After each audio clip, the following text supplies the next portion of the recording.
hear that, but it's what all winning teams do occasionally. You know, you see that even with Manchester City, you've seen that over the year with Manchester United, with Arsenal. You have to win, not ugly, because they didn't play badly. It wasn't a poor performance. But I mean, the time wasting. Yeah, exactly. But you have to manage the game. It's game management. Yeah. It's what professional sportsmen have to do sometimes. And we saw an edge to them in that. And I think that boded well for the future, actually, because it's not just about steamrolling teams and playing 100 miles an hour. Because it looked tired at the end. It looked like it took taking quite out of them. Obviously played the Champions League midweek.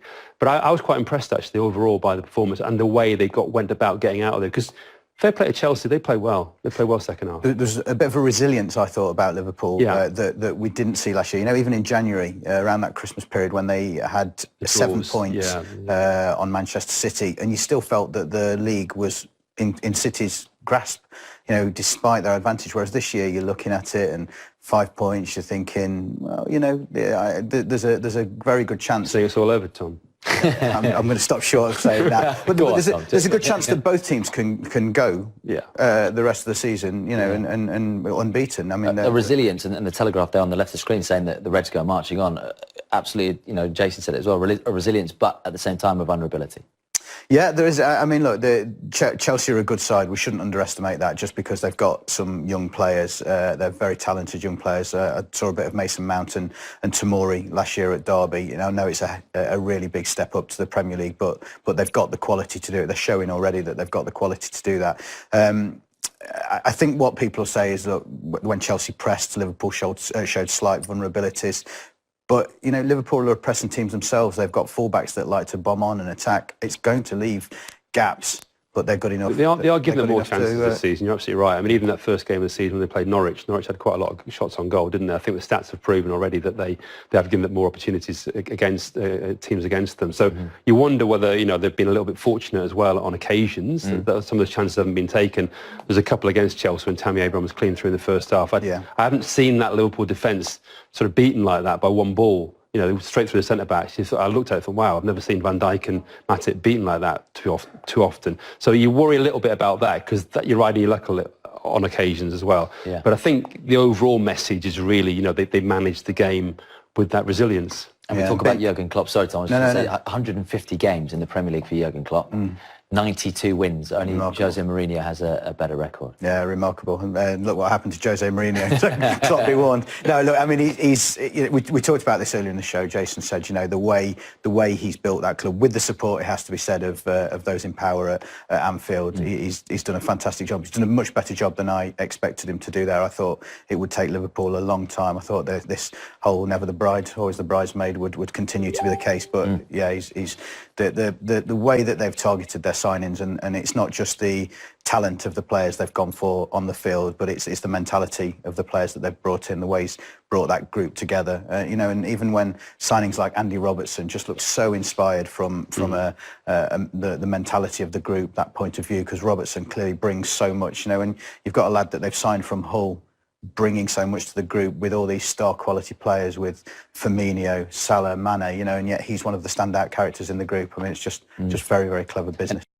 You were there, Tom, weren't you? Were you there? No, I was Jason. Sorry. There, yeah. You know, his body language on the sidelines during the game, furious at times, and I guess quite telling at the final whistle that there was so much relief and such a celebration, which shows you how much it meant to get through a game like that, which in years gone by would have been a much harder proposition. Well, I like where the press box is at Stamford Bridge because you've got the dugouts right in front of you, so you see the dynamics between the two managers, and there's quite a lot of talk between him and Frank Lampard. You know, good-natured in many ways, but he was making his point. I mean, he's a big guy, he's tall, he's quite during the game, furious at times, and I guess quite telling at the final whistle that there was so much relief and such a celebration. Yeah, he was making his point. I mean, he's a big guy, he's tall, he's quite an intimidating presence, so he was looming large over Frank Lampard on occasion. I think that's also sending a message out to everyone else that I think he's one of those managers who likes to be a personality on the touchline and dominate the touchline as well, because he wants his team to dominate the pitch. I think he's not one of those going to sit back, he's always up close to the touchline.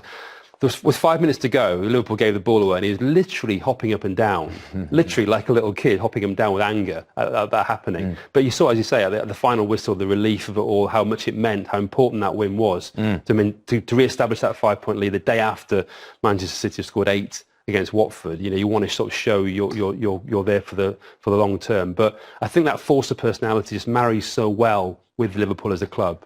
And I think, he is the ideal manager for them. People shouldn't underestimate the big grin as well with Klopp. It's always there for the TV cameras, but when the cameras go off, he can be feisty, and you've got to be a football manager. Yeah. You're not got to be a pushover, but he's got that nature in him as well that is very, very steely. And as Jason said, that presence, that aura that he gives off, his players clearly follow it. We should mention as well, shouldn't we, that overnight here in the UK, Jurgen Klopp picking up the best FIFA Football Awards for men's coach of the year, beating Pep Guardiola, beating Mauricio Pochettino, who've both got a smile and a bite as well, haven't they? But well deserved for Klopp, given the Champions League. Yeah, I think the season so. They had last season. I think so. Obviously, they didn't win the Premier League, but they only lost one game throughout the Premier League, and they played some fantastic football. And I think winning the Champions League again, I think he warrants that award. I think and the body of work he's done at Liverpool again, taking the team from where it was to where it is now. You could argue, obviously, domestically, City winning the FA Cup, League Cup, and the Premier League. You'd think, well, is that a greater achievement? But we're talking about globally. Sure. What's the impact greater? I think the impact globally greater was Liverpool's Champions League campaign. I can see why he got that award. We need VAR for that one, I think. It's an armpit. It's an armpit, definitely. Anyway, at the awards, he was asked inevitably, Jurgen Klopp, whether his team are the favourites for the Premier League title this season. Fourth and fifth season, the players were kind of knackered, and they weren't able to keep up this pressure and the kind of football that Jurgen Klopp likes to play. But it seems that he has come even more far as a manager in the last couple of years, and they're just so absolutely brilliant. They can win games by just demolishing teams. They can reel in wins when they're not even playing well, and now they're doing it even playing the top six. I mean, they weren't good. It's changed anything at Liverpool. It obviously seems like a bit more belief this season that they can go on and hold off Manchester City and win the Premier League. Most definitely. I mean, we've been talking about probably every pundit and makeshift pundit around the world has been talking about this lack of titles from Liverpool and what it's going to bring Liverpool when they finally win one. Of course, maybe a League Cup here and a FA Cup win there. But the cup wins over the last 12 years haven't been. Well, there haven't been many. So, of course, winning the big one, the big years on the biggest stage in European football. I mean, it just shows them really that. How good they are, really is how good they are in the way and how they did it, and kind of reaping what they have sowed, everything they've put into it. And I think it was especially important winning the Champions League last May because of the fact that they missed the Premier League title, even with an unbelievable season of 96 points, just simply unbelievable not winning the title. So if they wouldn't have won the Champions League, and it would have been just an absolute disaster, we still had the narrative of Jurgen Klopp never winning anything, I think the start of this season with not buying any players could have been more tougher for them, especially since they didn't buy any players. But winning that Champions League trophy definitely was a huge boost for them, and we're seeing it now in the start of the season. Thomas, November the 9th is just creeping into view, Manchester City versus Liverpool. How do you see that going? Because that could really be a game that could separate them. It's just funny thinking about Liverpool, Manchester City, becoming the game in the Premier League. We have Chelsea, Liverpool, Chelsea, Manchester United, Liverpool, but never Liverpool, Manchester City. And now everybody's marking their calendar for Liverpool, Manchester City. It's going to be a sublime game, I hope. But in a 90-minute game with everything on the line, I'm still putting Pep Guardiola slightly ahead, like we saw with that big game with Fernandinho last season when they kind of took back control of the league. So I think Manchester City could eke it out, but surely it's going to be one of the biggest games in the European calendar, and it's looking so much forward to it. Thomas, just finally one on Chelsea as well. Was that a performance that would have given Frank Lampard a bit of encouragement? We certainly saw a lot more spirit from his Chelsea side, but is that going to be good enough?